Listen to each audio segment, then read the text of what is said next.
ce n'è veramente tanta di battaglia, così come la Lotus e la Ferrari stanno lottando per una posizione di rincalzo nei costruttori, pensate un pochino. L'altro tema è quello delle gomme, sono tutte Goodyear, ok, tipo C medie, ma la pista ha molta usura, molto consumo, non deterioramento, si consumano le gomme.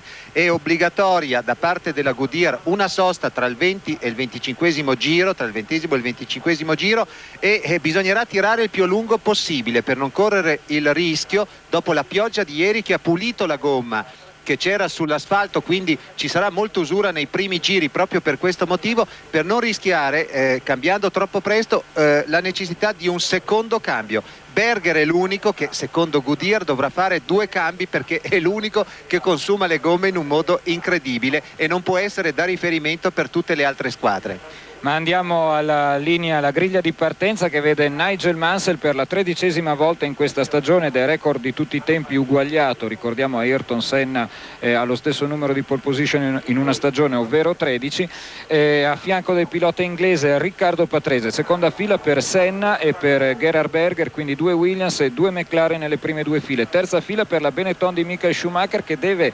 guardarsi dalla Lotus a motore Ford di Johnny Herbert, andata realmente molto forte sia nelle prove ufficiali sia nel warm-up. Quarta fila per l'altra Lotus di Mika Hakkinen e per la Ligier Renault di Enrico Ma, quinta per la Tyrrell di Andrea De Cesaris e la Ligier di Thierry Boutsen, sesta per la Ferrari di Nicola Larini e la Minardi di Christian Fittipaldi, settima per Martin Brundle che ricordiamo ieri non ha provato perché si è sentito male, e Gianni Morbidelli, ottava per Jean Alesi e Aguri Suzuki. Da Jean Alesi ci aspettiamo una bella rimonta nella gara di oggi. Nona fila per Stefano Modena e Bertrand Gachot, decima per Pierluigi Martini e Ukio Katayama, 11° per Olivier Grouillard e JJ Leto, 12° per il rientrante pilota olandese Jan Lammers, mancava dalla Formula 1 dal 1982 per Michele Alboreto, 13° per Mauricio Gugelmin ed Emanuele Naspetti. Ma intanto vediamo nel logo della FIA le differenze che ci sono tra Ferrari e Lotus nella classifica dei costruttori, solamente 3 punti separano la squadra inglese dalla Ferrari, quindi un eventuale quarto posto o di Johnny Herbert o di Mika Hakkinen senza che la Ferrari possa prendere dei punti qui avvicinerebbe la Lotus in classifica generale alla casa del cavallino, ma è quello che sicuramente gli sportivi italiani non si augurano. Stamattina Jean Alesi nelle ore che precedevano questi istanti appariva molto concentrato, sa che per forza di cose ha solamente una tattica da rispettare, quella della rimonta. Sì, dal 15° posto Alesi certamente sa di non avere, lo si è visto anche questa mattina, in un sorpasso incredibile davanti ai box. Larini è uscito con la sua macchina bene dalla chicane da prima praticamente, che mette sul lungo rettilineo box, aveva alle spalle la Williams di Mansell che lo ha superato con una facilità estrema in accelerazione, in velocità massima. Stamattina le 2 Ferrari erano le più lente, pensate, le più lente, 25° e 26° tempo, anzi prestazione in fondo al rettilineo davanti ai box. 285 per Alesi, 282 km all'ora per Larini contro i 299 di Mansell, i 299, stessa velocità per Berger. Senna anche lui a 299, 298 per Patrese, 294 per le 2 Benetton Ford. Vi rendete conto che con una differenza di velocità di questo genere il motore Ferrari è logicamente guardato con sospetto anche dai 2 piloti e così anche la benzina. Si tratta di verificare se l'Agip è stata all'altezza di seguire quelle che sono le nuove richieste dalla Federazione Internazionale di avere benzina virgolette commerciale. C'è stato un grande sforzo da parte delle altre case petrolifere per concorrenti dell'Agip, ma siamo in ogni caso oramai in sapore. Scattano in questo momento le ore 13, bandiera verde per il giro di lancio, di riscaldamento, poi tutti fermi per 13 file con alla parte, lo vedete qui davanti, Mansell alla parte destra del vostro teleschermo, quindi nella parte pulita dove passano le macchine in traiettoria. Purtroppo Patrese in fila a fianco, in prima fila a fianco a Mansell, nella parte interna verso il muretto box sarà alla sinistra del vostro teleschermo la parte sporca.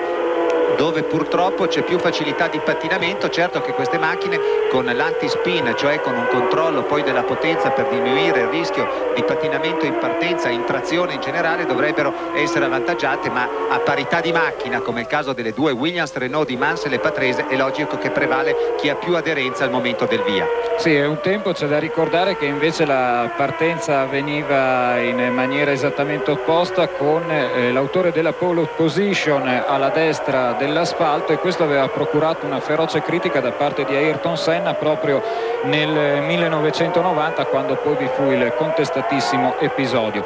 Vedete l'andamento sinuoso di questo autodromo, che nonostante tante curve è anche estremamente velocissimo. Sì, perché vi ricordo che la media della gara 202 km lo scorso anno, 1 ora e 35 di gara più o meno. Col tempo di oggi c'è la possibilità di battere questo record, ma il giro più veloce in gara è stato in ogni caso lo scorso anno quello di Senna, con 1,41, quindi a 208 di media. Ecco, stiamo arrivando nella parte invece che porta verso la zona del traguardo, e lo vedete nella sovraimpressione ben organizzata dalla Fuji Television, che produce questo Gran Premio anche per noi, anche per l'Italia, ed è la parte velocissima che porta però ad una chicane di rallentamento che è all'opposto la parte più lenta, al livello dei 50 km all'ora. In prima una chicane strettissima messa proprio dopo il famoso incidente tra Senna e Prost un po' di anni fa, che creò grandi polemiche quando poi fu alla fine, con la squalifica di Senna, il nostro Alessandro Nannini che vinse con la Benetton una gara di cui fino a che non gli fu confermato dopo l'arrivo resteranno in traiettoria. Hier einen Sitz oder auch nur einen Stehplatz zu bekommen. Es gibt im Augenblick hier bei strahlendem Sonnenschein aber auch keinen Quadratzentimeter mehr, wo sich noch irgendein Zuschauer hinstellen könnte. Die Begeisterung in Japan für den Formel-1-Sport ist, glaube ich, einmalig auf der Welt. Ich zumindest habe nie ähnliche Begeisterung, vielleicht abgesehen von Italien, gesehen. Mansell steht in der Position. Patrese rollt ebenfalls dahin. Dann reiht sich hinter ihm Senna und Berger ein und direkt dahinter dann Michael Schumacher und Johnny Herbert. Noch sind nicht alle Fahrzeuge in Position. Aber jetzt. Gleich wird die grüne Flagge gezeigt werden. Zeichen für den Starter. The World Championship in Ayrton Senna's favor. And there is the 3 times world champion, the Brazilian, who is disenchanted still with the McLaren Honda, and any second now the start. Go! Mansell moves across to the centre. On Riccardo Patrese, who's trying to go up on the inside. Challenges Ayrton Senna as they go round the first right-hander at turn 1. The McLaren is tight up behind behind Nigel Mansell. And left at the start is Nicola Larini in the active suspension Ferrari for his first Grand Prix drive of 1992. And it's the 2 Williams in front, with Ayrton Senna in 3rd position. In 4th position it is his teammate Gerhard Berger. And you can see the lead already, as now we're riding, and on this first lap out of 53 there is the crossover point, and down to the tight hairpin goes Nigel Mansell. Yes, Mansell straight into the racing groove, blistering opening lap, charging away from Riccardo Patrese, who appears be slightly holding Senna up at this stage, but Patrese tends to play himself in a little bit more cautiously, and then no doubt will go away. And there was some wreckage on the start line as the cars left. We'll see if there was an incident at the back, but Ferrari left there, you see in the background, and Senna nibbling there at Patrese, moving around, but we couldn't see exactly how that came about. Now Mansell, following his usual game plan through the chicane, which was moved further up the course last year, after the incident in 1989.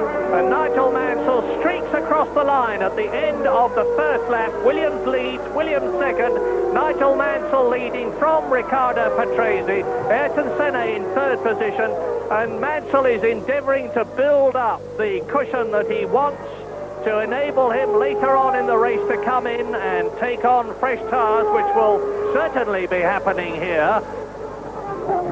And Nigel's had some tyre problems with changes in the past, and on the first lap he's 3 seconds ahead of Riccardo Patrese, who's got Ayrton Senna behind him. Then, as you see, Johnny Herbert is behind Patrese, because even Patrese manages to be over 3 seconds slower than Mansell on the first lap. Senna certainly wouldn't be, even with the car disadvantage, and that's giving Mansell a big start. This could, of course, be tactics, but I doubt it. There's no reason why Riccardo Patrese shouldn't be going for a win himself at this stage.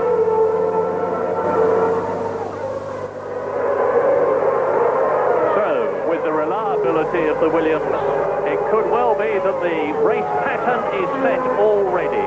We are now on lap 2 of the 1992 Japanese Grand Prix, with Riccardo Patrese holding his position in front of the McLaren Honda of Ayrton Senna. Honda produced a revised V12 engine for McLaren for their last Japanese Grand Prix, because Honda are retiring from Formula 1 at the end of this season, in the hope that they would be able to overcome the Renault V10 here, but they have not succeeded.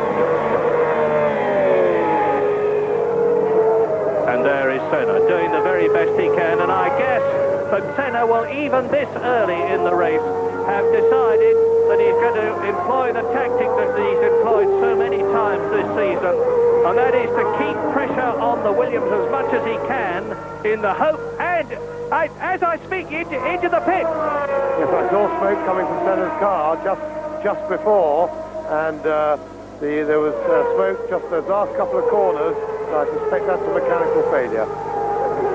Senna had a monumental engine blow up in the warm-up this morning, and this is a disastrous race for Honda, because in front of 150,000 Japanese and millions more, of course, watching it on television, they have lost pace considerably, with Ayrton Senna retiring on lap 2, and the bitterly disappointed and intensely frustrated Brazilian waves to the crowd, walks away from his car, and Nigel Mansell will probably have that information relayed to him by the pits-to-car radio, and will be feeling even happier as a result of it than he was before. And he's now leading Riccardo Patrese by a steady 3 seconds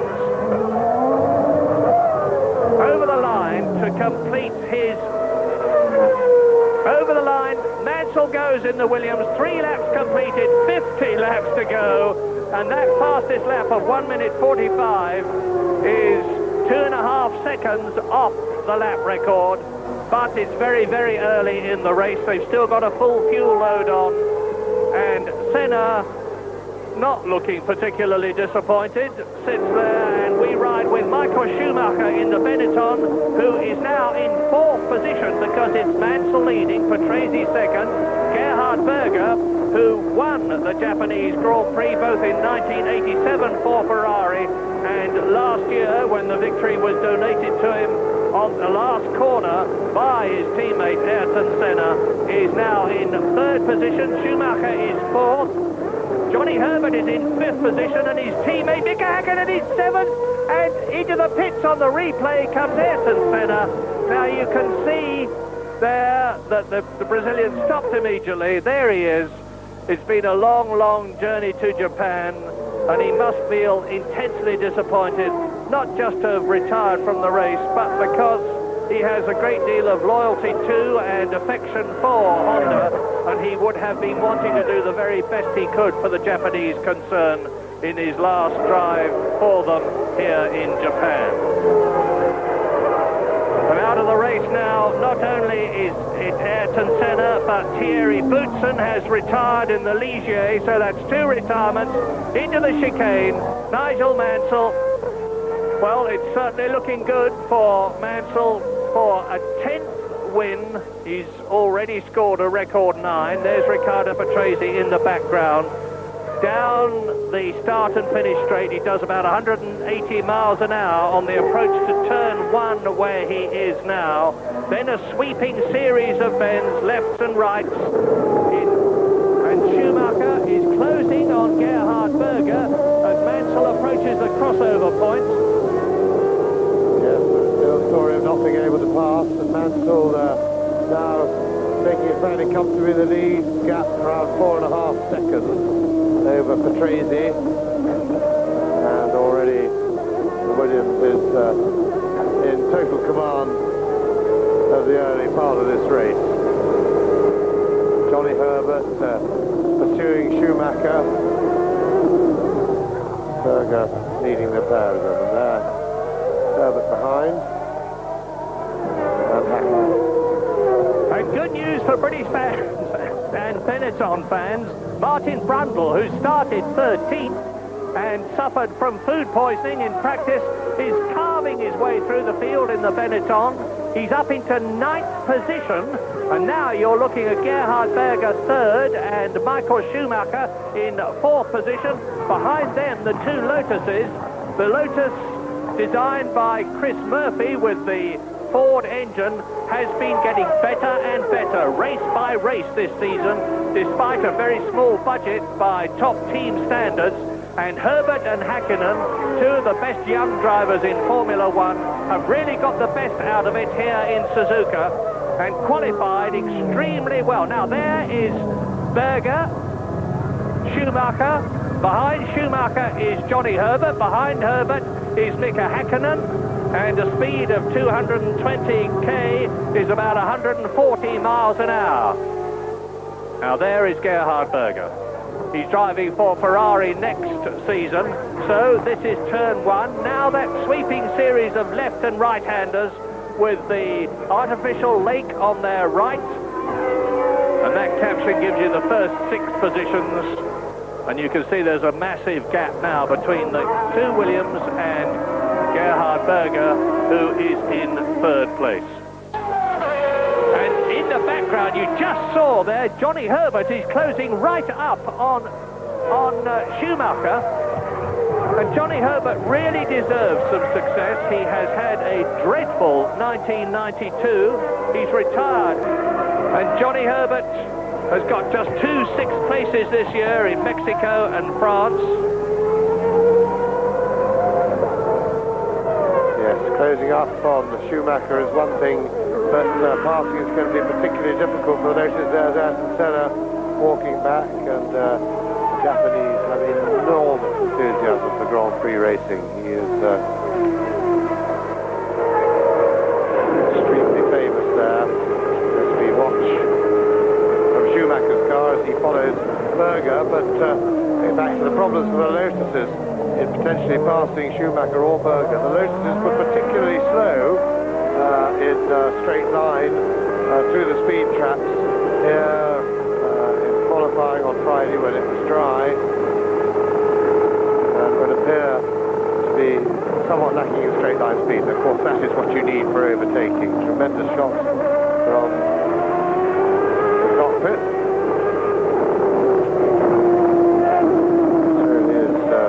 Good stuff. We've got a good view of Berger's car and a good view of the work that Schumacher's having to do. And believe me, the steering is very, very heavy in these Formula 1 cars. Massive grip, tremendous amount of muscle needed to hold the wheel like that. And a very short rest indeed on the straight. And just to give you an idea of how popular Ayrton Senna is, he appeared in 5 television shows here on Friday, for which he was paid £75,000. Not bad for a day's work. So, Gerhard Berger 3rd, tight up behind him, Michael Schumacher, right behind him, Johnny Herbert, and right behind him, Mika Häkkinen. But meantime, on this, the 7th lap, Nigel Mansell in the Williams has increased his lead over Riccardo Patrese to 5.2 seconds. Patrese is now 8 seconds ahead of Schumacher. Berger, and you can see how close now the battle is for third, fourth, fifth, sixth, because here it is, and right behind them is Eric Thomas in the Ligier Renault, which is going much better here in Japan than it has done in most of the races this year. Into the chicane. At the risk of upsetting you, Murray, and all other right-minded people, I strongly suspect that it was more like an hour's work Senna did than a day's. Yes, well, that really does upset me, you're right. It upsets me too, a hell of a lot, I don't mind telling you. Nigel Mansell is, as you see, 17 seconds, as near as makes little difference, ahead of the man you're looking at, Gerhard Berger, and that is Olivier Griard, the third retirement in the Japanese Grand Prix. Ayrton Senna out, Thierry Boutsen out, and that's the reason. And out comes the track vehicle to drag the Tyrrell out of the way. And incidentally, the rumour here in Japan is that Tyrrell are going to have a big Japanese sponsor next year, and they're going to have a Japanese engine, the Yamaha V10, which would be a Judd V10 engine rebadged. As usual, I qualify that remark by saying it's only a rumour. And Gerhard Berger holds his third position. You can see from those magnificent on-car shots of Michael Schumacher that we were looking at how very, very difficult it is to get past somebody at Suzuka.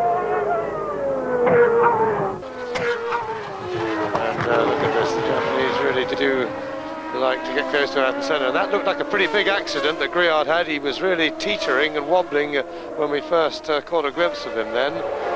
But in the meantime, Johnny Herbert has got a lot of work this afternoon. He's got the unenviable position of being caught in a bit of being the meat in a bit of a sandwich there. And whilst he's pressing Schumacher's Benetton very hard, he's got to watch his back all the time. He can't risk a mistake, as we see a new fastest lap for Mansell, who now leads by 5.7 seconds. So not rushing away, because if you do, the man breathing down your neck will nip past you. And of course, remember that teammates, friends, though they might be, and cooperative teammates in that team, they still want to beat each other very badly. So it's important. And look how close those three cars are behind Berger. Lap 9, race order. Nigel Mansell leads Patrese by 5.5 seconds. Berger, that you're looking at, is third. Schumacher is fourth. Johnny Herbert is fifth. Hakkinen is sixth. Comas is seventh. Martin Brundle is up to eighth. Andrea De Cesaris is ninth. Fittipaldi in the Minardi Lamborghini, excellent drive, 10th place, ahead of Jean Alesi's Ferrari, 11th. Morbidelli is 12th, Suzuki is 13th, Bertrand Gachot is 14th, and Stefano Modena is in 15th place. Nicola Larini, who started right from the back after having a problem getting away, is in 22nd place. And the retirements thus far are Griard, Boutsen and Senna. We are now on lap 10 out of 53 with Michael Schumacher. Incidentally, Nicola Larini was push-started in the Ferrari, so I imagine that he might be getting a black flag shortly for disqualification, because that is verboten. And Michael Schumacher is keeping Berger in view, but Gerhard Berger, who has certainly done the best deal for 1993 by moving from McLaren to Ferrari for a vast sum of money before all the agony about who is going to be driving for everybody else, is on target for third place. And looking at this tremendous in-car shot, the one impression that you don't get at all is the bumps and the tremendously harsh effect that has on the body of the drivers. See the puff of smoke there from Schumacher just locking a brake as they go into the hairpin. And Patrese still has Mansell in sight, albeit a bit in the distance. Monitor the gap visually. Suzuka is a convoluted figure of 8 in shape with a crossover, and you saw it from the helicopter there.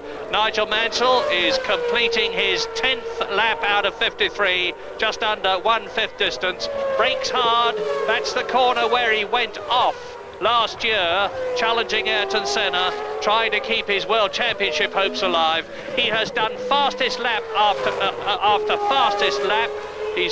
This race, he's still 2.5 seconds off Ayrton Senna's lap record, and this early in the race, the McLaren team are waiting to bring Berger in for tyres.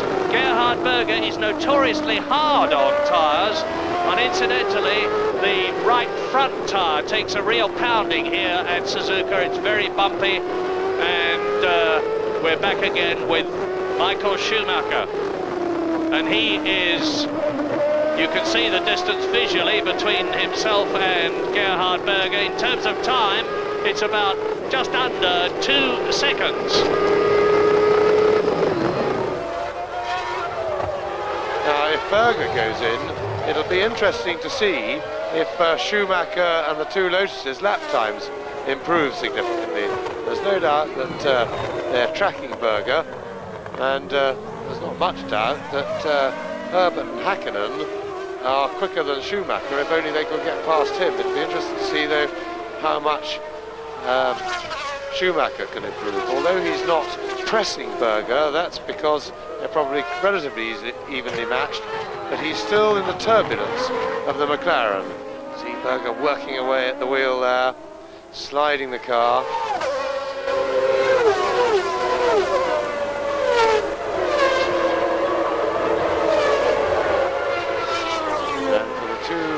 Loti, and Berger waving to come into the pits. The two Loti to be that close and that pressing means they're pretty evenly matched, and Berger goes in.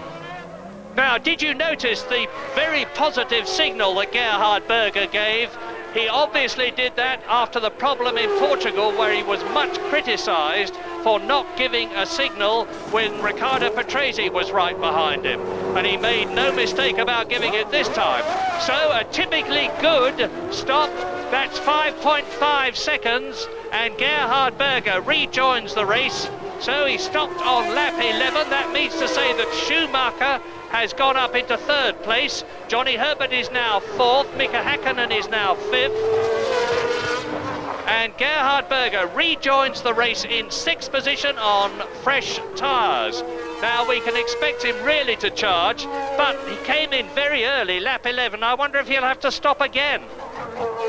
Yes, I should think that's very likely. Of course, the fuel load will be less, but they both, firstly, the McLaren chassis is quite hard on tyres, and that looks like Trundle in the background. But also,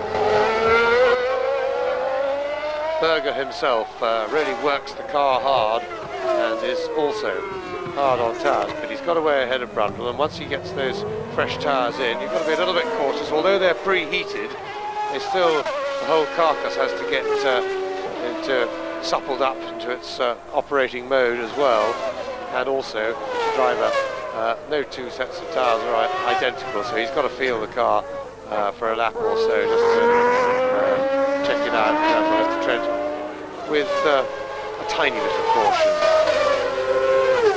The little extra margins for error. So Brundle closing in, but he'll have a job getting past Berger, and by the end of one lap Berger will have those tyres in, have the feel of the car, and will be ready to totally floor it again, and I would expect that he'll be able to pull away. But Berger certainly looks as if he'll have to make 2 stops, and other people will be trying to do it on 1 stop. Nobody quite knows just what the state of the track is because of the huge washout we had yesterday, and lots of rain tends to wash the track clean, and that makes the tyres normally wear much more, certainly here at Suzuka. And so there will be a great deal of interest in the pits right now, and the Goodyear technicians are looking at the set of tyres that came off Berger's car to get a view for other people on how they should operate tactically.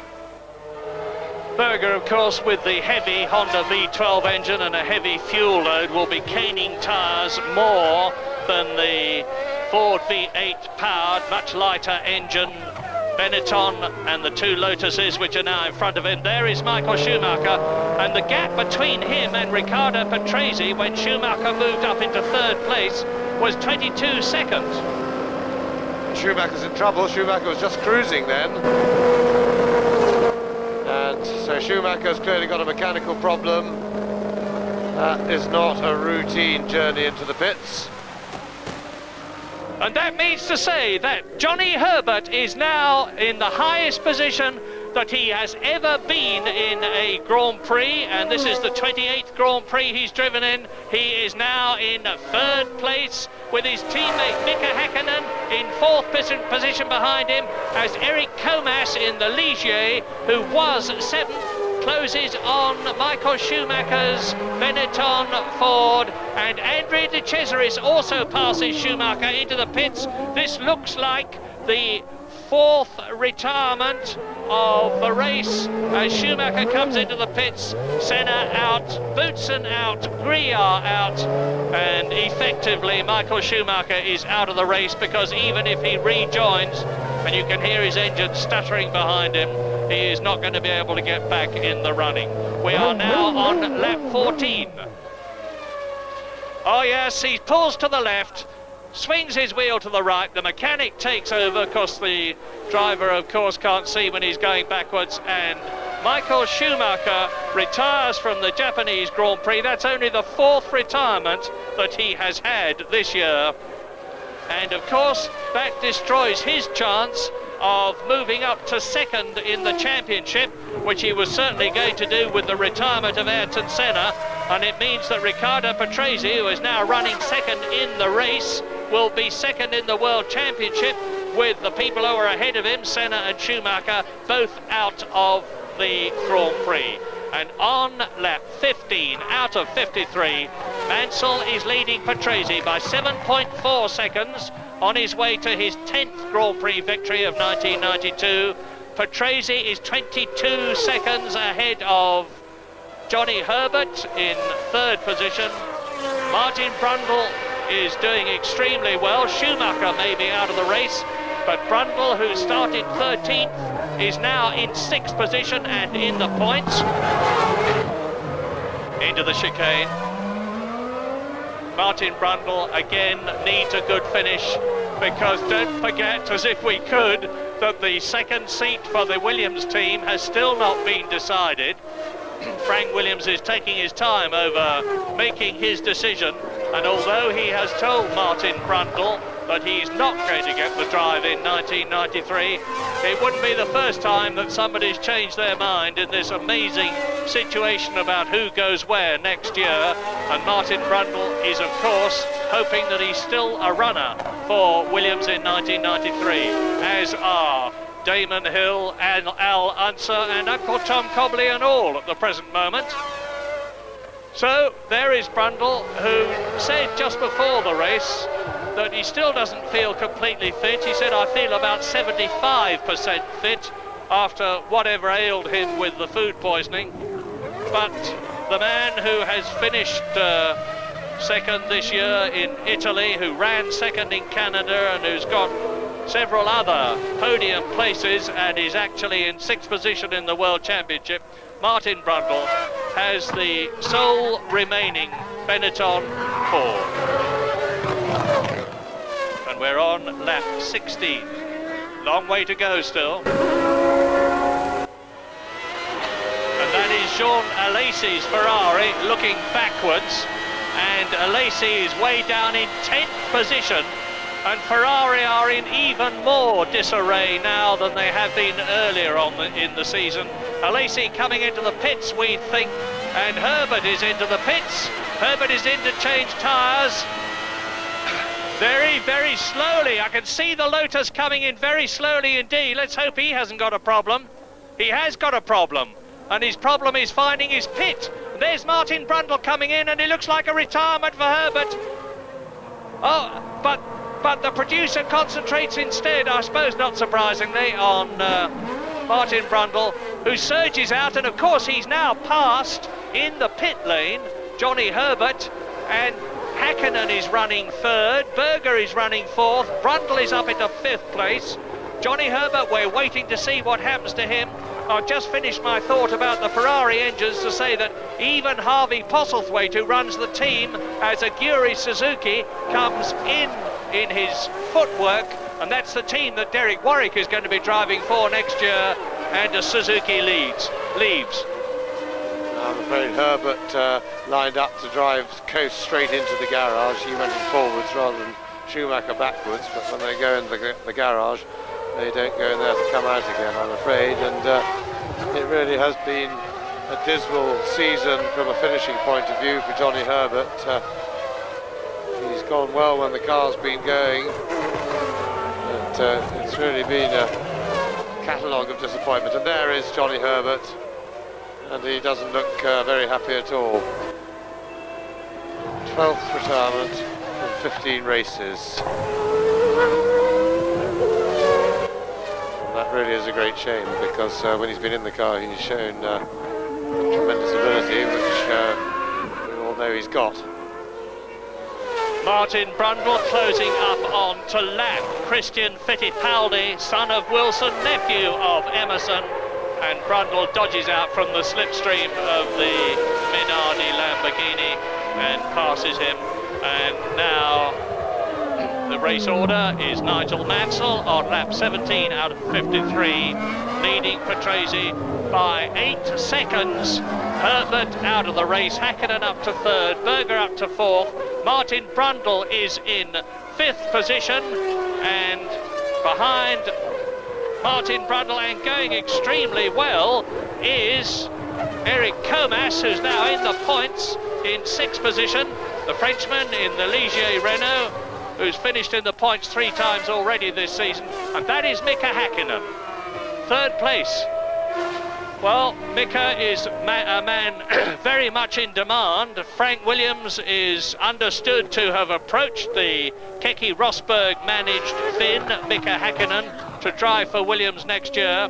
But Peter Collins, the Lotus team manager, has allegedly said, no thank you, you can keep the money, I want Mika Häkkinen. And who can blame him? He's got the 2 best young drivers in Formula One in his team at the present moment.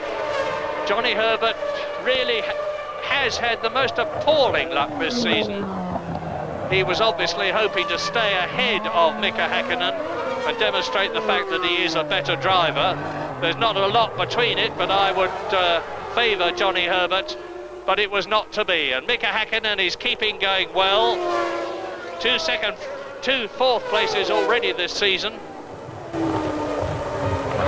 But he's never been on the podium. It could be here in Suzuka that Mika Häkkinen is on the 3rd step of the top 3 podium for the prize giving at the end of this Grand Prix, before in a fortnight's time the scene moves to Adelaide for the Australian Grand Prix, another one which Nigel Mansell has never won. And out of the turn they go, 3rd, 4th, 5th. He's doing 130 miles an hour around this right-hander, down to the looping turn 10th. And in the background there we've got a glimpse of the McLaren, and that's Berger in pursuit, and he does appear to be catching Mika Häkkinen now. Häkkinen must surely be thinking about when to make his tyre stop. Gerhard Berger, of course, in 5th position. Martin Brundle is in 6th place behind him. Nicola Larini has come up through the field and is in 7th position. No, I'm just checking that information. It's got to be wrong, because Larini started off so far back. In 7th position at the present moment, behind Martin Brundle, it is Christian Fittipaldi, who we were looking at a few moments ago in the Minardi Lamborghini. Fittipaldi, who broke his neck earlier on this year, practice at the French Grand Prix, and has made a superb recovery. And that is Maurizio Gugelmin in the Jordan, another team who are alleged to be using the Hart, the Brian Hart designed and built at Harlow V10 engine. which is, I understand, is already producing well over 700 brake horsepower on normal pump fuel. So that's an engine to have next year. And Nigel Mansell streaking through the field. It's only reliability that he's got a problem with now. That hasn't been a problem with the Williams team this year, because this is by far the best car package. The Renault V10 engine, the semi-automatic gearbox, the perfected active suspension. Next year, the car, and that is Frank Williams, is going to have ABS braking. And over the line goes Mansell to complete his 19th lap. And ABS brakes, of course, are the ones that do all the work for you. You can put your foot on the brake pedal and hold it right down on the floor, and the ABS system will ensure that you get the maximum possible braking, because the moment the wheels start to lock up, the system releases the braking momentarily to allow the wheel to move again, so you have maximum retardation. And that is the Ferrari of Nicola Larini. No, it's Jean Alesi, the charging French Sicilian, grappling with the Ferrari, and he said just before this race began, the car is so bad and the engine is so terrible that I don't expect to be able to pass anybody. And Harvey Postlethwaite, the Ferrari team manager, said that in his opinion the Lamborghini V12 engine is better than his own Ferrari. An awful admission for him to have to make. Yes, and Gerhard Berger catching Mika Häkkinen at the second lap at the moment.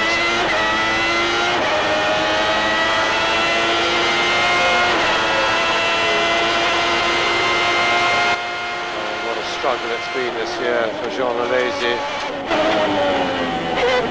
but he's kept smiling, and to his credit, when the opportunity has arisen, he's been extremely entertaining. In some of the earlier races this year, always trying, always giving it 100%, and very quick every time it's rained. And Eric Comas has disappeared. In 5th position now, it is Martin Brundle. Up into 6th position has come Andrea De Cesaris in the Tyrrell Ilmore. And that'll be good news for Ken Tyrrell in front of his potential Japanese backers for 1993. Mansell leading 10.5 seconds ahead of this man, Riccardo Patrese. White 6 second places Riccardo Patrese has this season. And look at the way he is going after that terrifying pit lane. And Riccardo Patrese flew through the air with his car turning over backwards for 100 metres at some 160 miles an hour, clobbered into the pit wall and got out of the car very, very shaken, but absolutely unhurt. An amazing testimony to the strength of the modern Formula One racing car. And Riccardo Patrese holding on well in 2nd place, but all the time Nigel Mansell is striding away from his teammate. That's the confirmation. Mika Häkkinen from Finland, one of the youngest drivers in the race, 24 years old. He comes incidentally from Helsinki. In 3rd position, Gerhard Berger is closing on the McLaren, and you look down now, or I can tell you it's a March, but I can't tell you whether it is Naspetti or Jan Lammers, the Dutchman, who is driving it. It's Jan Lammers. No, I apologise, it isn't Jan Lammers and it isn't a March. It's Mauricio Gugelmin in the Jordan, but that was a March. And you can see as the camera moves around the enormous crowd, and into the pits comes the March. That was Häkkinen into the pits then, and Berger therefore moves up into 3rd place.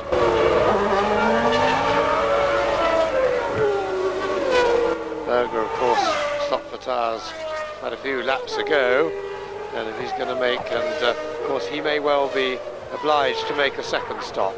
Häkkinen looks as if he's going to be able to go on just this one stop.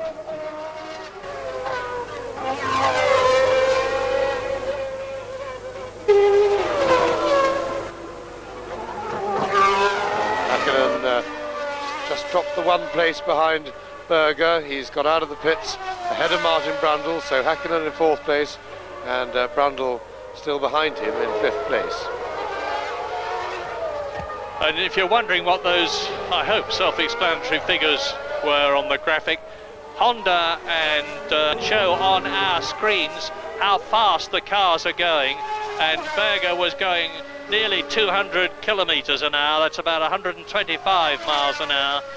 In round figures, 100 kilometres into the pits. That is the Ukio Katayama, the Japanese driver in the LaRousse.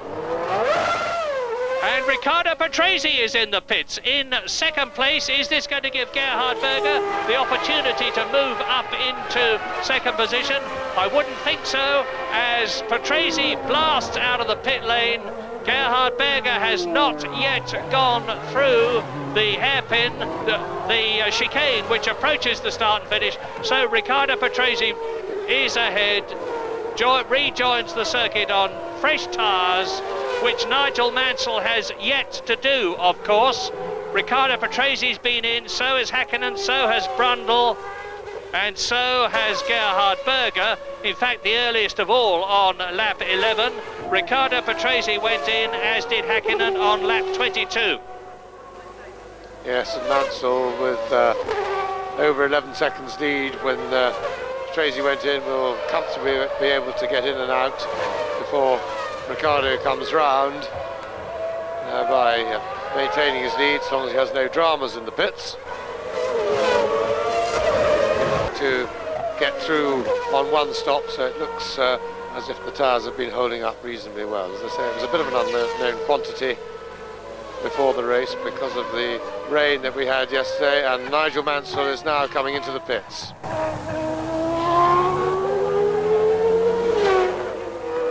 There he is.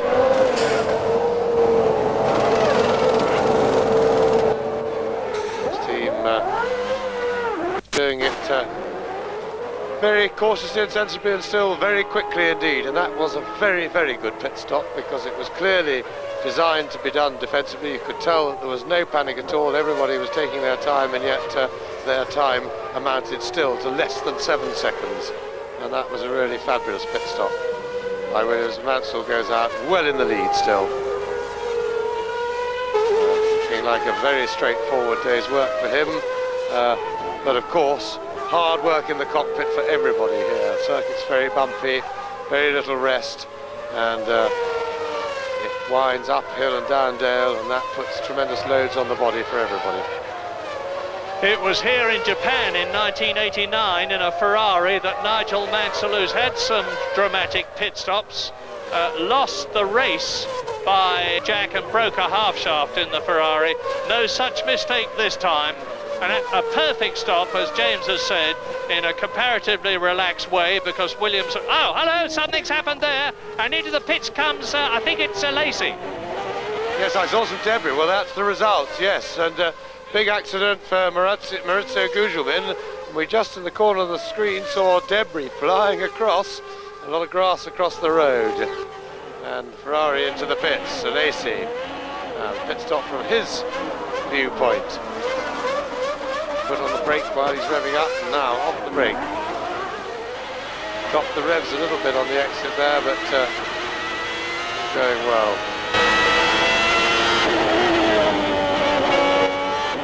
Going to be checking in his mirrors there to make sure no one's coming up alongside him. He has to give way to a car on his left, but now he's on the line, and anybody who is behind him will have to fight their way past from now on. And you saw the enormous Ferris wheel and the fairground there, and Christian Fittipaldi closes right up on Jean Alesi after his pit stop. We're on lap 25 now, almost half distance. Alesi is back on fresh tyres, and Nigel Mansell leads, having stopped for tyres. He leads Riccardo Patrese by 33 seconds, an enormous margin. Patrese second. Gerhard Berger is 7 seconds behind Riccardo Patrese. In fourth position, it's Mika Häkkinen, 20 seconds behind Berger. In fifth position, it's Martin Brundle, 10 seconds behind Mika Häkkinen, and more debris. And the marshal running across, that debris, of course, was from Maurizio Gugelmin's Jordan Yamaha. And I was put in mind when I saw that marshal running across of the tragic accident with Tom Price in South Africa at Kyle Army years ago, when a marshal lost his life, because just watching these cars, it's impossible to realise how incredibly quickly they're going. That car would have been bearing down on the marshal at something like 150 miles an hour, and he was very lucky indeed to get across the road. So it's Mansell leading, Patrese second, Berger third, Häkkinen fourth, Martin Brundle is in fifth position, Andrea De Cesaris in the points at sixth, Bertrand Gachot is seventh, Alesi, there he is in eighth, expecting a Japanese driver in Japan to go out and show his countrymen himself and his car, because he's very much a hero here, but he chose not to do so. And in case you missed it earlier on, I confirm, as you look at Suzuki, that his team leader next year is going to be double world champion Derek Warwick, world champion in Scotland, winner of Le Mans, and Derek is going to be more than welcome back in Formula One. And we are now on lap 26, which is half a lap under half distance. 53 laps, and Aguri Suzuki is in 11th position. His teammate Michele Alboreto is well down the field. As there is Suzuki, the only Japanese driver ever to have stood on a Grand Prix podium, because Suzuki finished third here in Japan in 1990 when he was driving for the LaRousse team, and that's the almost half-distance race order. Mansell 16.5 seconds ahead of Riccardo Patrese. And Gerhard Berger is 4 seconds behind the Italian in the Williams, and 20 seconds ahead of Mika Häkkinen. So things have settled down now. And the retirements thus far are Senna out right at the beginning of the race, presumably with a blown engine, the one that replaced the engine that he blew in a monumental way in the warm-up this morning.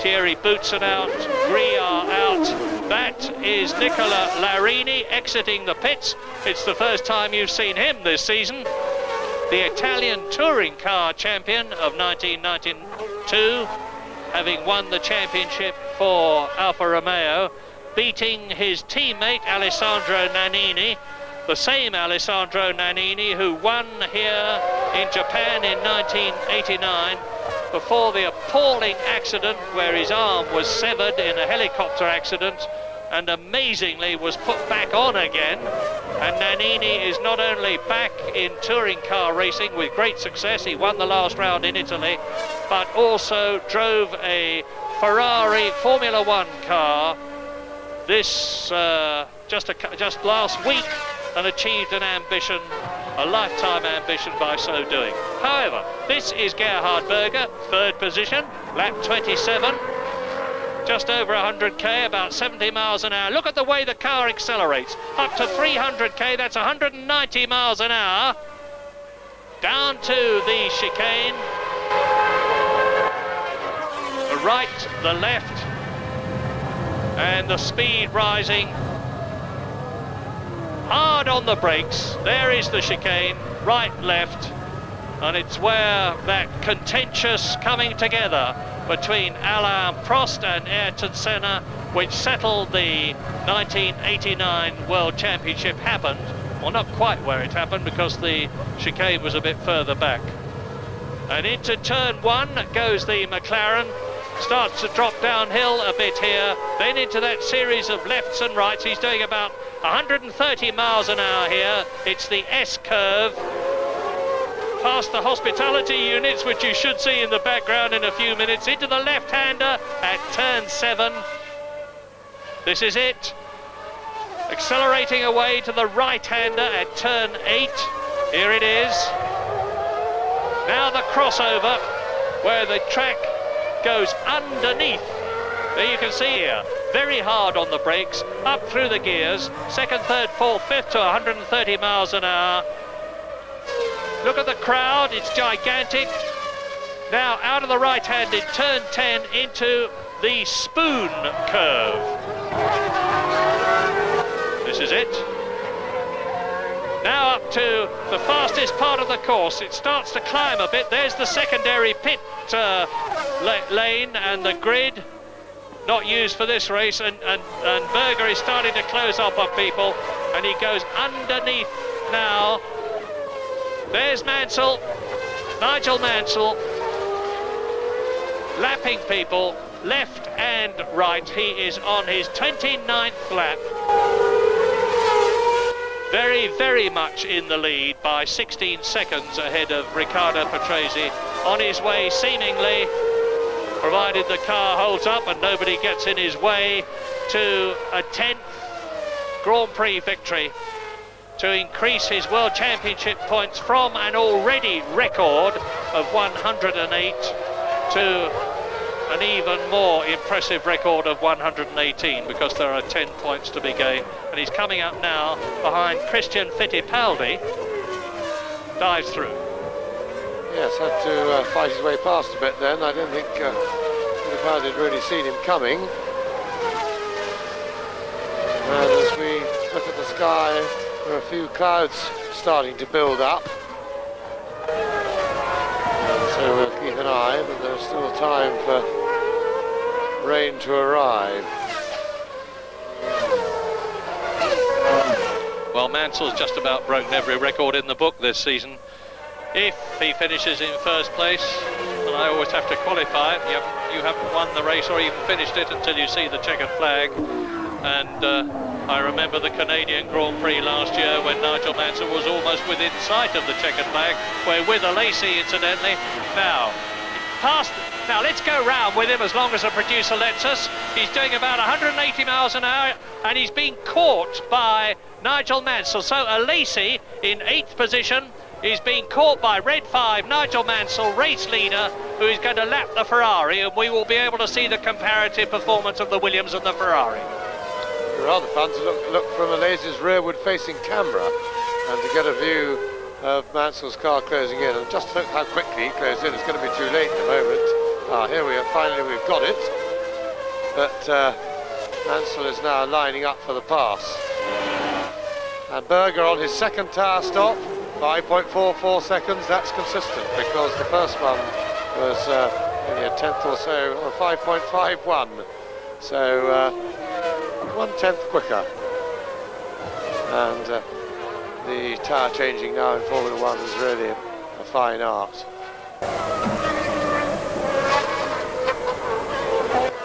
And Gerhard Berger rejoined in the 3rd position that he was in when he came in for that second set of tyres.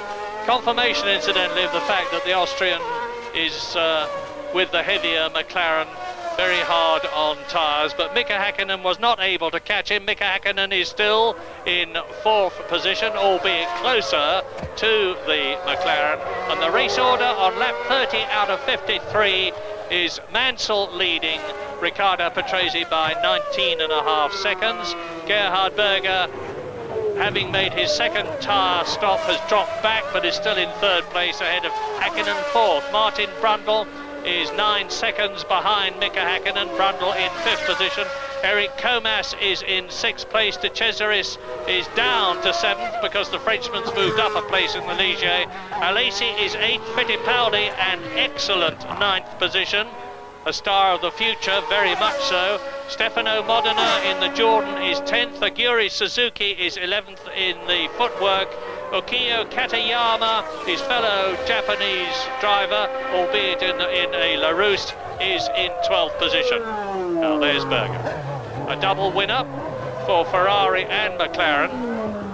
And Gerhard Berger won the Canadian Grand Prix this year after Nigel Mansell had that mistake, although as far as he's concerned, Senna caused the problem, but then he would say that, wouldn't he?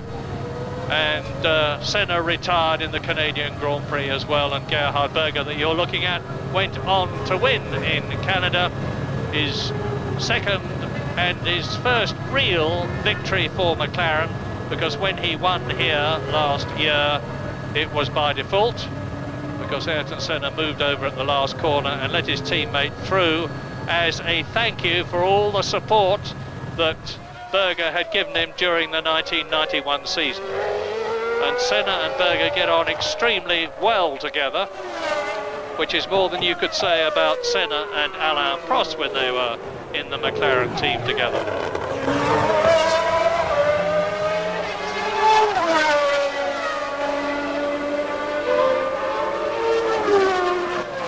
"30 laps completed." They're on lap 31 indeed. Nigel Mansell has completed 31 laps. And as you see there, the caption that Berger still 5 seconds ahead of Häkkinen, and it's a tribute to the teamwork by the McLaren boys, twice getting Berger away in around 5.5 seconds. And he's been able to take advantage of the new tyres, fresh tyres twice, on the new fastest lap for Nigel Mansell. And maintain his third place. Now with the advantage of fresher rubber than Häkkinen, he ought to be able to pull away a bit, and Häkkinen can start hauling him in again. And this looks like Martin Brundle coming in for another set. So tyres are wearing heavily, it would appear. That's Brundle's in for another reason. And they've got a problem of some sort. Seconds. And that was a very poor stop from Martin Brundle. Unless they were doing something else to the car at the time, it was hard to see, as we were looking at the jackman at the front most of the time. But of course, even if they come in for another reason, they always change all 4 tyres as a matter of routine. And Martin Brundle still rejoined in 5th position, because he was over 30 seconds ahead of Eric Comas, who's in 7th position. And so Martin is still very much in the points. Car number 20, the Benetton Ford. And he's already been in the points 9 times. Now, at last, a fastest lap, which is a lap record. I was going to say that it's interesting, the lap, and the previous lap record was 1 minute 41.532, a speed of 129.2 miles an hour by Ayrton Senna. So Mansell is the first 1 minute 40 around Suzuka, the first 130 mile an hour lap round Suzuka. And since the race has settled down a bit, with Mansell leading Patrese, Berger 3rd, Häkkinen 4th, Brundle 5th, Comas 6th, De Cesaris 7th and Alesi 8th, it enables me to talk a bit about what Nigel Mansell said at his pole position press conference yesterday. He made an appeal to the media. He said, "You have a lot of power, you people. I urge you to use that power to persuade Williams to put a, quotes, decent, close quotes, driver in the second car next year." He said, "My choice would be Damon Hill, because I think Damon Hill is not only very capable, but fast enough to beat Alain Prost," which is a challenging statement. And Mansell went on to say that next year's FW15 Renault is even better than this year's car, Williams Renault. It will have a better engine. It will not only have the semi-automatic gearbox and the perfected active suspension, but will have ABS brakes. And he said there is a prospect of Alain Prost winning all 6 races, because in my all 16 races, not 6, all 16 races, because he said, in my opinion, you could put a puppet in the Williams next year and he would win. A slightly backhanded compliment to Alain Prost, I suspect. Well, the other thing is slightly backhanded at himself, really, because that is rather what everybody's been saying all this year in the Formula 1 business, that a puppet could have won in this year's car, which is hardly any different, and has had the same huge advantage. And when he says that Prost will win all 16 races, maybe he supposes that of the 5 he has lost, hasn't won this year, in only one was the terminal mechanical failure, and maybe the reason he's not driving against Prost next year is he supposes Prost probably would have won the other 4 that he didn't win this year. So, and that certainly is what everybody is saying around the paddock here in Suzuka, and people are not too impressed with Mansell's comments, because as well as that, he implored the press to force Ayrton Senna into the second car, which, apart from patronising the business that he's leaving and deserting when it's given him so much, it also is a pretty strange thing to say, considering that Senna has tried everything he can to get into a Williams, and it appears to be almost impossible, and yet everybody wants Nigel Mansell to be in the other Williams next year, and there's only one person who doesn't appear to want him to be in it, and that is him. And he can certainly put that right by deciding to drive for Williams. He has said, for example, that Formula 1 cars are too technical for him now, and they're no fun to drive and they're too easy to drive. Well, quite frankly, that has no credibility with anybody, because they're still the fastest and most difficult racing cars to drive. They're the elite of the world's racing drivers, and well, meantime, there's a terrific scrap going on for 8th, 9th and 10th positions, because Sean Alesi, and you've been looking at him, is only just ahead of Christian Fittipaldi and, for that matter, Stefano Modena. Now, here we are with Martin Brundle, 5th position. Martin Brundle is moving up through the traffic there. But going back to the Mansell situation, really, at the end of the day, we all want Nigel Mansell to be in the other Williams, to make a championship of it next year, and he is lots of passing and things amongst the cars as Mansell goes through lapping, but it seems to be only Mansell who doesn't want to be in a Williams next year. He made all that fuss in the negotiations about money. He says money is no object, and yet he kept moving the goalposts, upping the price, and when he finally got a huge amount of money agreed, he then went off to drive in domestic racing in America, where safety isn't nearly as good, for not much more than a third of the money. And so his remarks really have upset the whole business. It's a serious matter of a fighting hand that feeds him, and really what we want is Nigel Mansell to shut up and get back in a Formula 1 car and prove that he's a worthy world champion by racing Alan Prost, and even if he loses, by putting up a good fight, he will do himself enormous credit by running away to America and not taking Alan Prost on. He is getting no credit at all. And we're with Sean Alesi in 8th position. Now you see forward from his camera alongside his head, but that is the Japanese producer concentrating on the Japanese driver, Aguri Suzuki, who is in 11th place.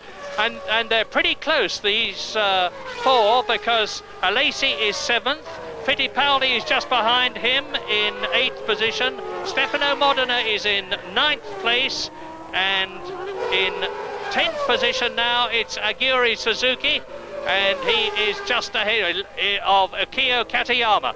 Now, coming towards us, Mansell has stopped.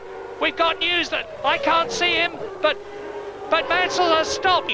Now, I will tell you, I can tell you this now, and I couldn't tell you before, that I suspect, and it is only a guess, that the new leader, Riccardo Patrese, is having this race donated to him by Nigel Mansell. It's going to be very interesting to see, because I spent 3 days with Mansell in his Florida home last week, and he intimated to me that even if he was in front in Japan and Australia, he would not be winning both of them, because he felt that Riccardo Patrese, who had supported him so brilliantly this season, deserved a victory.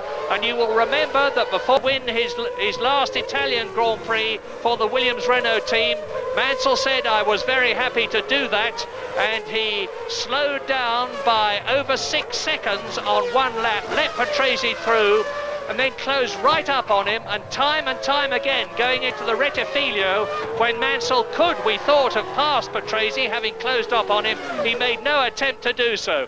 And I suspect, I don't know, I just suspect that Mansell has deliberately slowed here in Japan on lap 36 out of 53 to let Riccardo Patrese through to win his first Grand Prix of the year for the Williams-Renault team here in Japan. And Mansell is doing now what he did in Italy.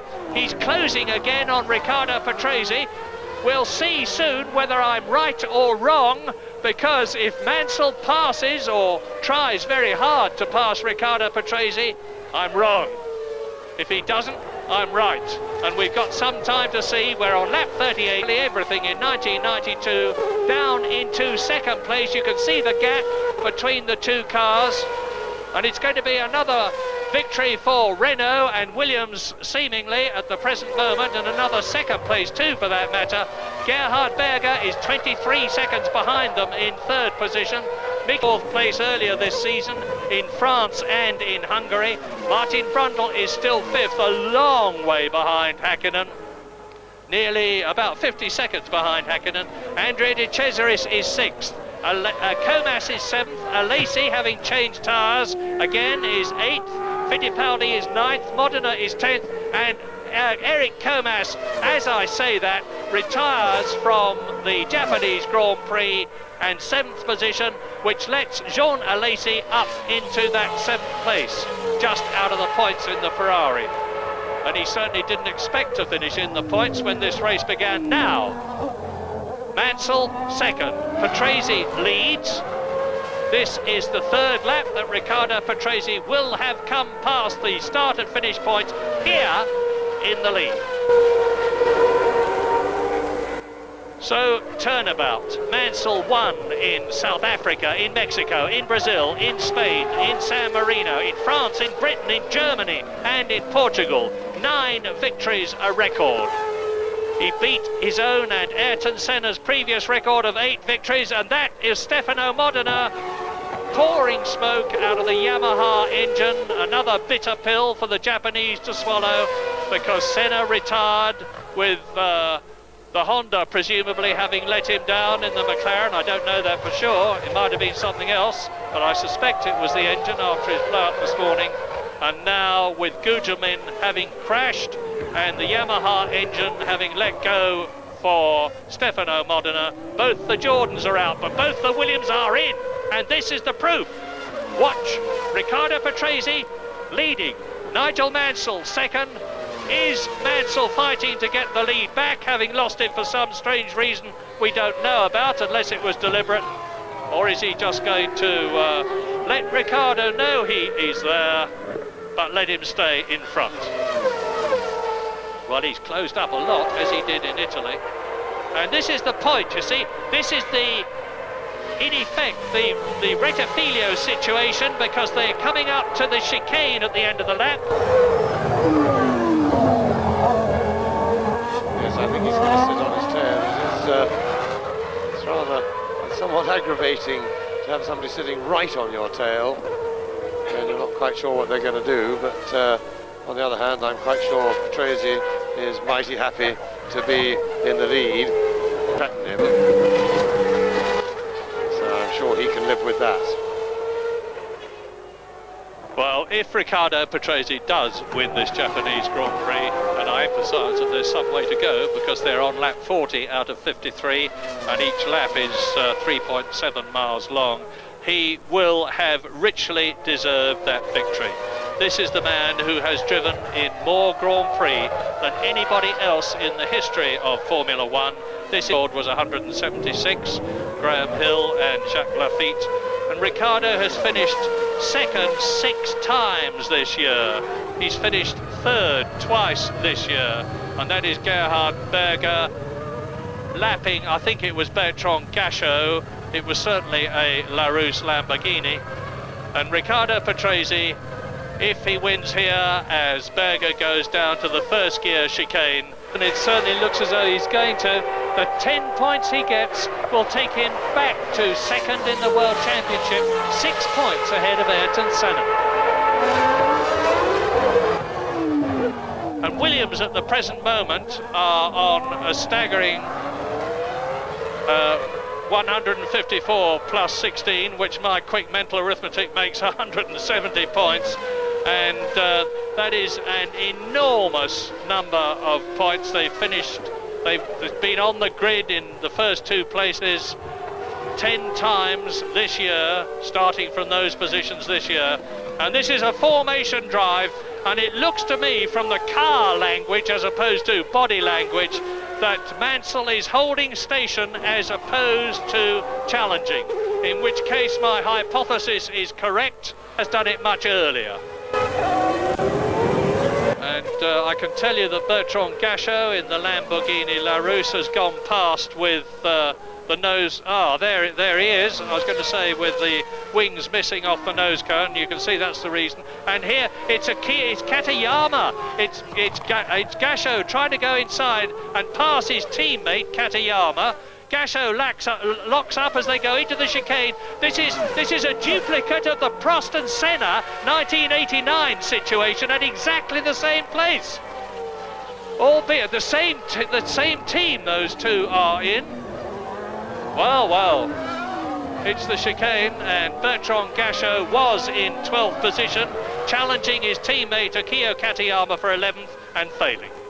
And just going into the chicane then, you had a good view of the red glow from the discs on Mansell's car through the wheel spokes with those carbon discs on Formula One cars that when the brakes are applied, they go absolutely glowing red hot. Lap 42, that's the order, 1 second between the 2 Williams Renaults and Bernard Dudot. I've mentioned him a lot this season, and my goodness, he deserves to have been mentioned a lot. This is the man that heads up the Renault design team under the control of Patrick Faure, who is the man in charge of Renault Sport, and this will be and they of course have never won in Japan. And Honda, at the 6th Japanese Grand Prix that they have competed in since 1987, have only seen, and that is Katayama coming in, obviously, for fresh tyres after he's coming together with Bertrand Gachot. And I was saying that Honda have only won twice at Suzuka in 6 years, and this is the place that matters to them in prestige terms more than anywhere else, as Patrese challenges Gianni Morbidelli. Morbidelli in 18th position. So Riccardo Patrese is lapping in for a second time, and does so as they go past the start and finish point into the downhill turn 1. They being Riccardo Patrese leading, tight up behind him Nigel Mansell. Well, I have never driven in a Formula One Grand Prix, but if this is formation driving, I would have said that Mansell was giving Riccardo Patrese an unduly hard time. Yes, as I said earlier, it's uncomfortable driving with somebody right behind you like that, especially when you're trying to ease your way down. On the other hand, it's another glimpse of those red-hot brakes then. On the other hand, it's very impressive to look at, isn't it? And I suppose it's a tribute really to the dominance of the Williamses this season, that they can afford to, as it were, play games like this, and such is their huge superiority.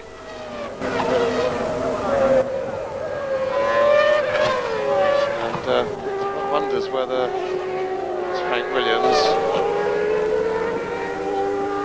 One wonders whether how Riccardo Patrese feels about being sort of given a crumb like this, it's somewhat patronising. Certainly Gerhard Berger wasn't that thrilled with being given his win last year by Ayrton Senna. He felt that somewhat patronised, and as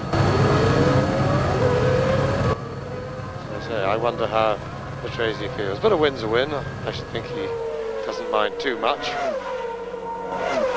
And of course, there we see it, still 10 laps to go, and that's still quite a lot of wear and tear on a Formula One car around here. But the Williamses have been, as well as massively fast, they've been very, very reliable this year. A little hiccup around about Monza time with vibration on the RS4 engine when they went. Really, it was the move to pump fuel and changing the ignition timing that was necessary to accommodate that different fuel. That presented them with a vibration which wasn't damaging the engine could handle, but it was winding up the main hydraulic pump. Position, and lets Gerhard Berger lap him. Now Christian Fittipaldi is in 8th position, the young Brazilian, only 21 years old, the youngest driver in the race and in Formula One, and this is his equal best position this season. He finished 8th at Monaco, and Patrese, the interesting thing about what's going on at the front to me is that Riccardo Patrese in the active suspension Williams has not been as competitive with Mansell this season as he was last year in the passively suspended car. Now we're looking back at Alesi, who in 7th position, he's been, and there's a fire. Nigel Mansell's Williams is on fire. Well, this solves it. Nigel Mansell is not going to finish in the Japanese Grand Prix. He's on lap 45 and he's coming in to retire. So Mansell again fails to finish in Japan. This is his jinx race. He failed to finish in Ferrari, he failed to finish in Williams, and Frank Williams himself looks totally impassive, as he always does, irrespective of whether his cars are first and second, or as Nigel Mansell is now coming in to retire. So out goes the world champion, who had that major accident in 1987 in practice, when he crashed backwards into the barriers, and then he retired in 1988 in the Judd-powered Williams, in 1989 and in 1990. You remember I talked about the Ferrari earlier on when he broke a half shaft after the pit stop, and of course he retired last year when he went off following Ayrton Senna. He retires in 1992.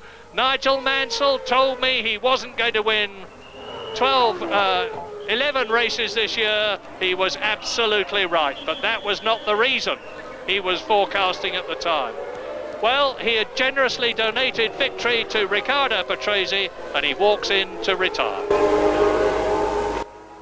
And that means to say that Mika Häkkinen in the Lotus is higher in a Grand Prix than he's ever been in terms of a likely finishing place. He is in 3rd position, and Englishman Martin Brundle moves up into 4th position, a very well-earned 4th position, bearing in mind that he's rather poorly at the present moment in the Benetton Ford. Up to 5th comes Andrea de Cesaris, and into the points goes Jean Alesi. And that was Häkkinen. Yes, and Mika Häkkinen is out of the race, so his move into 3rd place was pretty short-lived. And in the meantime, there must be some worry. So consistent has the preparation of the Williams has been this season that there must be some concern for Patrese's car. We saw that consistency at Monza when both of them went out with the same fault.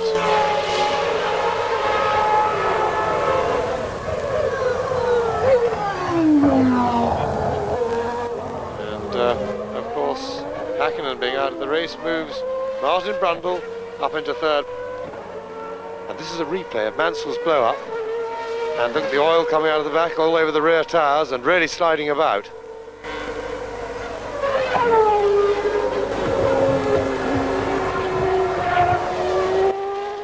saw the car slide about then, just as the smoke started, and that was clearly oil, which then caught fire as well. But back live, and Riccardo Patrese at the moment no problem. And let's hope not. You see the trail of oil on the circuit though.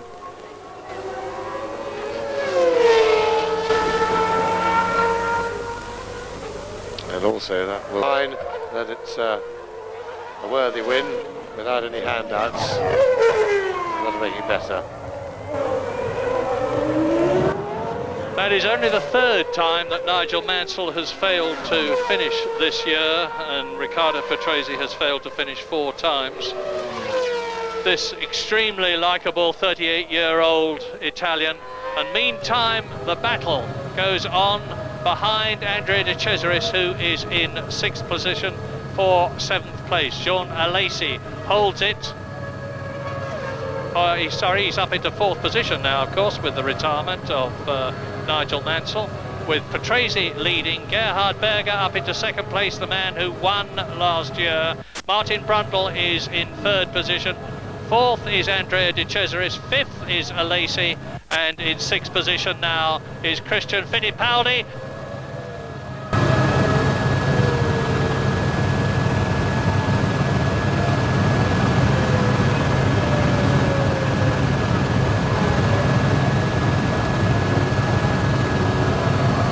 So there's the confirmation of the first 6. We are now on lap 47, very much in the closing stages, with seemingly Riccardo Patrese almost having clinched his first victory of the year. And this is Martin Brundle, and he is in 3rd position. He's closing up on the Ferrari of Andrea De Cesaris. There's quite a lot of cars that we haven't seen at all in this race, including JJ Leto and Pierluigi Martini in their Dallara Ferraris, which are going to become Scuderia Italia Lola Ferraris next year, with, it is rumoured, Michele Alboreto as one of their drivers. Alboreto's lost his drive to Derek Warwick in the footwork team. Here is Riccardo Patrese, and if he stays where he is now, he will not only win in Japan, and he has 6 laps to go, including the one that he's on, as he comes up past the secondary pits to go through the crossover into the left-hander, then down to the chicane to complete his 49th lap, with laps 50, 51, 52 and 53 then to go. And those 10 points will move him firmly up into 2nd position in the World Championship, back ahead of Schumacher and Senna, who moved ahead of him after the Italian Grand Prix. Well, Renault, I was talking about Renault having driven Honda into the ground. That was when the 2 Williams were running 1st and 2nd. And then out goes Nigel Mansell with something that was obviously an engine fault. And that's Gerhard Berger now in 2nd position. He's 37 seconds, in fact over 37 seconds behind Riccardo Patrese as he goes through to start his 49th lap, which he's into now, into turn 1, down from 180 miles an hour. And McLaren, I'm looking now at the Constructors' Championship. Williams, of course, have already won that. They're unbeatable, and another 10 points from Riccardo Patrese is going to increase the gap between them and the 2nd constructor, which will be McLaren. It was when this race began, and of course Gerhard Berger, that's Ayrton Senna looking at the monitor. Gerhard Berger in 2nd place is on 6 points, ahead of the Benetton on 4 points for Martin Brundle, who is in 3rd position. And McLaren were 6 points ahead of Benetton in the Constructors' Championship when this race began. So Berger is consolidating McLaren's 2nd place, and we still don't know what engine the McLaren team will be using in Formula One next year. Ron Dennis is understood to have spent 3 days in Paris this week, presumably talking to Renault. but the popular belief is that there is a problem about the fuel contract with Shell that McLaren have, and the fact that the Renault concern is traditionally supported by the French ELF petroleum organisation. And that's where the problem is thought to lie. In which case, will the McLaren not have a Renault engine next year? Will it have a Hart engine? Will it have a Ford engine? Well, we're some time before we know. But meantime, Gerhard Berger goes through, and now Riccardo Patrese on his 50th lap leads the man you're looking at, Gerhard Berger, who is in 5th position in the World Championship, and I think will still be there at the end of this race. Martin Brundle is nearly a minute behind Gerhard Berger, so there's almost a full lap between 1st and 3rd places, Patrese, Berger and Brundle. Andrea De Cesaris, of course, is a lap behind the leader now in 4th position. Jean Alesi is 5th, Fittipaldi is 6th, Modena is 7th, and that is the highest that a Jordan has been this year. It would be a well-justified reward for all the hard trying that the Jordan team have done this year if Modena could finish in the points. Aguri Suzuki is in 8th position. JJ Leto, who I was talking about, and Martini are 9th and 10th. 11th is Ukiyo Katayama, 12th is Larini, 13th is Naspetti, 14th is Morbidelli, and in 15th place, and the last man running at the present moment in the second footwork car is Michele Alboreto.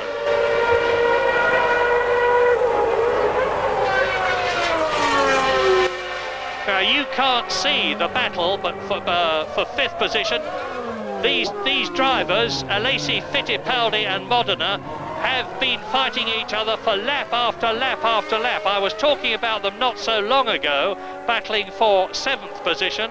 Well, now, because of the retirements ahead of them, notably Nigel Mansell, that battle has moved up to 5th, 6th and 7th. It looks as though Alesi in the Ferrari is going to finish in the points. If Christian Fittipaldi, the young Brazilian, finishes in the points, that would be a World Championship point for 6th place for him at the age of 21 in his first full season, his first season of Grand Prix racing. And that would be an excellent achievement. Lap 51, and you're watching Gerhard Berger. The charging Gerhard Berger. Nobody tries harder than him, and very few as hard. But now, in his 239th Grand Prix, this man, Riccardo Patrese, the model train buff, the watch collector, the very expert skier who regularly wins the skiing contest between Formula One drivers and other Formula One people, which is held in Italy between the last Grand Prix of the year and the first Grand Prix of the next one. And this is Martin Brundle. You're looking at Suzuka from his Benetton Ford. Martin has finished 3rd twice this season. There's the Ferris wheel on the right. What magnificent pictures we get from these cameras.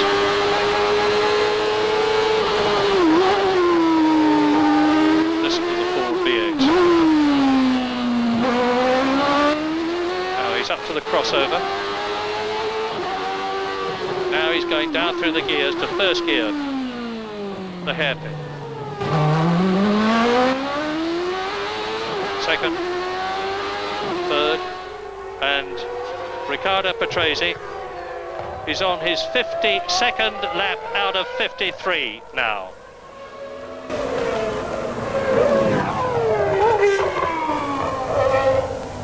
Yes, and all very comfortably straightforward for Patrese. He's really had a most uneventful race. That's all pulled out a very big lead on the opening lap, right at the beginning with over 3 seconds. Then Patrese settled in and held on to him, but Mansell was always in control. He pitted first. Mansell then, by that time, had built up some 12 seconds of a lead and was able to pit very comfortably and very efficiently to stay in a comfortable lead. And then all of a sudden, as Murray had known since he was out there doing some filming in America with Mansell, that a secret plan came into operation, and that was to give Riccardo Patrese a bonus win at the end of the season, to thank him for his support.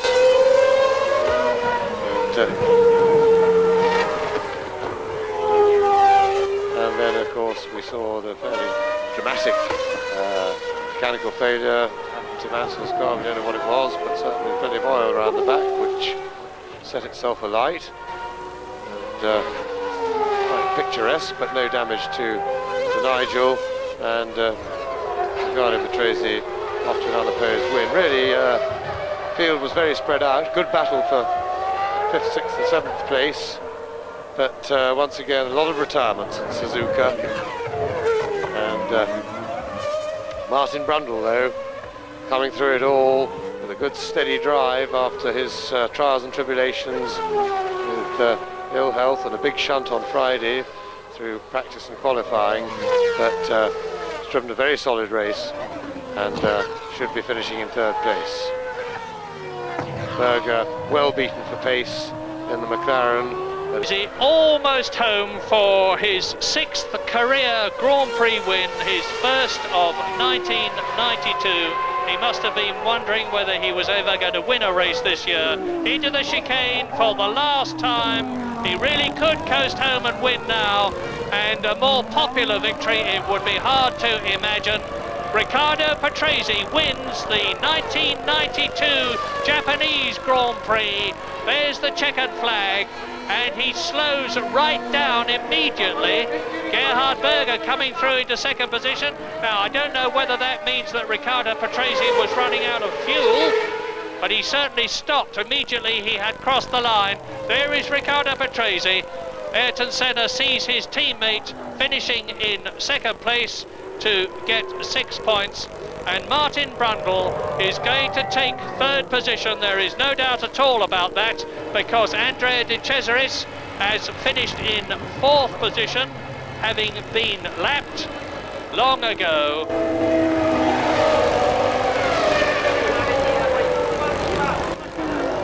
And in 5th position behind Riccardo Patrese is Jean Alesi, with Christian Fittipaldi getting his first ever World Championship point at the age of 21. Riccardo Patrese has already, it's incredible, that's Aguri Suzuki coming home in 8th position. Race order then, Patrese the winner, Berger 2nd, Brundle 3rd, De Cesaris 4th, Alesi 5th, Fittipaldi in 6th position. And it's quite incredible the way winners always seem to produce a flag from somewhere or other. They haven't got one in their cockpit, of course, but they invariably see somebody from their country who is waving a flag. They stop and collect it and proudly drive round, as Martin Brundle is doing now. We're actually finishing in, I'm just trying to see what the flag is that Patrese has got. It's not the flag of Italy.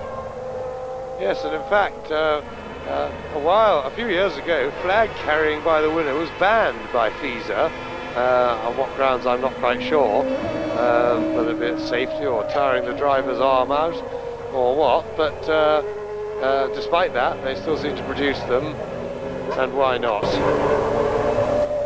And it should be said, of course, that probably one of the more significant performances in this race was that of the Lotus team, who, despite their financial worries and things like that, have really been a rising team this season. They've got quicker and quicker. They were, in fact, with Herbert and Hakkinen, really pressing Schumacher, probably quicker than the Benetton team, moved up as a team at this particular meeting, really as the number 3 team behind Williams and McLaren.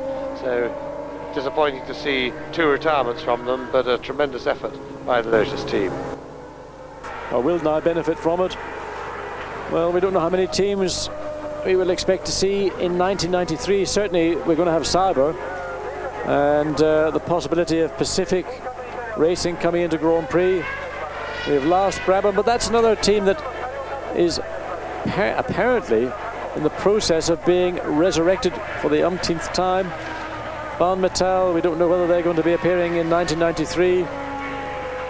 So let's hope that when we get back to South Africa at the end of February, we're going to see healthy grids, strong grids. Certainly, I don't think anybody really wants to see pre-qualifying, but it is an indication to the health of Grand Prix racing, to the economy. But of course, undoubtedly, for those people that have to pre-qualify, that 8 to 9 o'clock dash, that 1 hour dash, is probably the most stressful of any during a weekend. Well, Tyrrell's moving up past the footwork Mugen Honda team. Now in 6th place in the Constructors' World Championship. Lotus is still in 5th, but 4th place for André the Jesuits, 3 points. They now have got 8 and are 5 points behind Lotus with 1 more Grand Prix to go. So I think that top 5 is fairly static. Well, Nigel Mansell, the first man to greet Ricciardo, is already out of his racing uniform. And look at that, genuine respect and friendship. And Nigel is very happy indeed that Ricciardo should be the man who has taken victory here at Suzuka.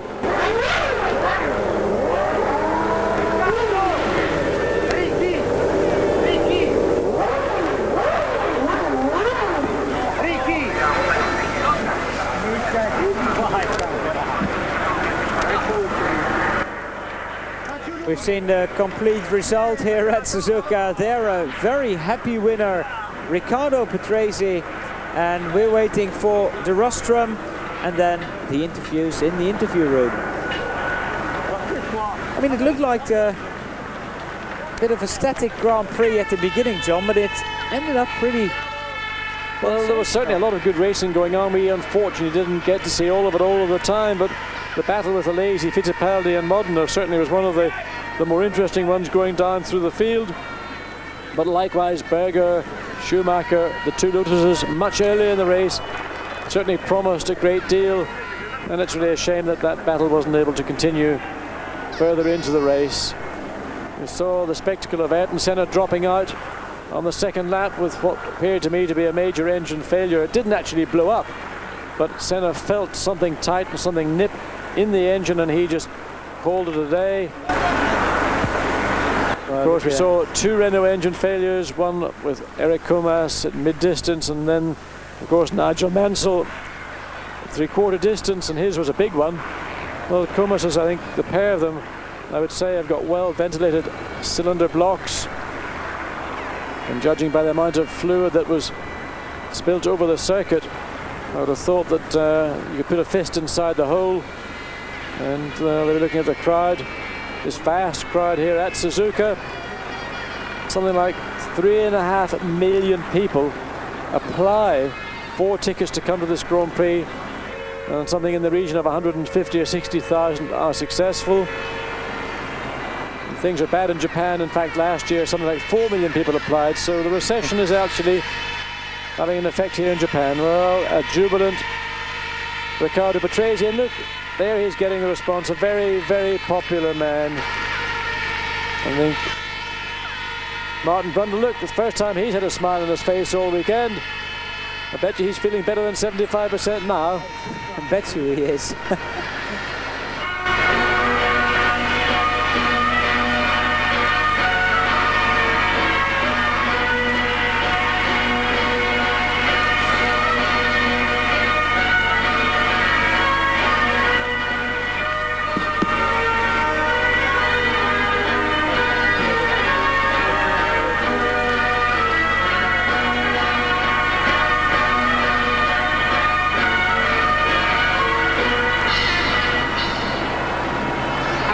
Well, the Italian national anthem for Riccardo Patrese.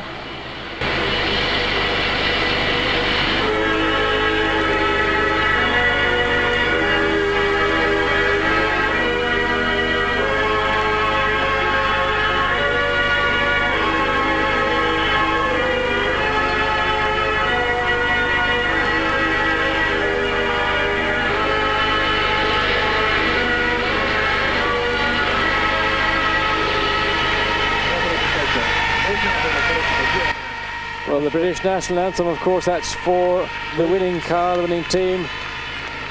But Gerhard Berger, I haven't seen a smile on his face once on the rostrum.